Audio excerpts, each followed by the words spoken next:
Halo teman cerita Paman Geri dan sobat kecil GPU. Perkenalkan, nama saya Tiffany.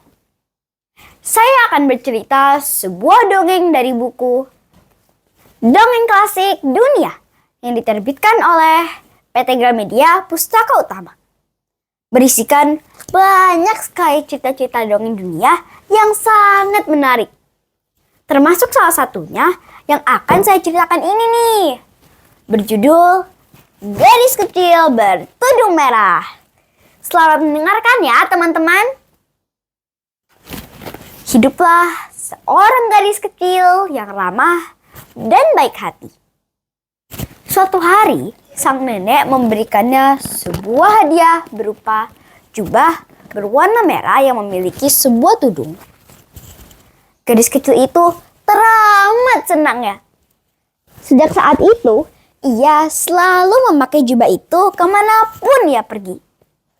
Karena itu, orang-orang memanggilnya gadis kecil bertudung merah. Suatu hari, sang nenek jatuh sakit.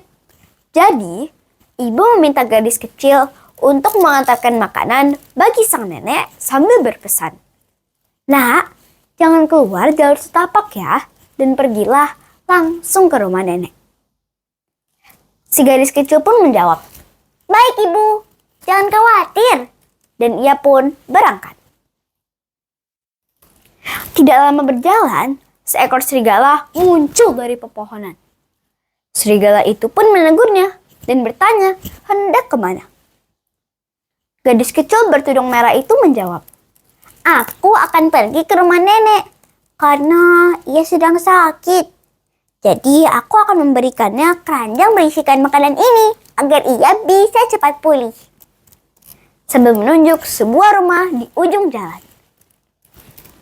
Serigala yang jahat memiliki rencana licik. Ia ingin menyantap gadis kecil dan neneknya sekaligus. Serigala mencari cara agar ia bisa sampai di rumah nenek dengan lebih cepat. Jadi, ia menyuruh gadis kecil untuk mencari bunga terlebih dahulu. Sementara, ia dengan diam-diam kabur ke rumah nenek. Sesampainya di rumah nenek, serigala menyamarkan suaranya seperti gadis kecil bertudung merah. Dan yes, ia berhasil masuk ke rumah. Setelah masuk ke rumah, serigala langsung melahap sang nenek dalam satu kali tuan. Setelah itu, ia bergegas mengenakan pakaian sang nenek, bertiduran di kasur dan menunggu gadis kecil datang. Saat gadis kecil bertudung merah itu tiba, ia merasa keheranan. Mengapa ya pintunya terbuka? Apalagi saat ia melihat sang nenek terlihat berbeda.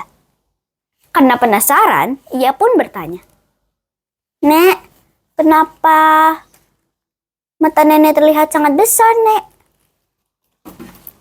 "Oh, itu agar aku bisa melihatmu dengan lebih baik, Nak."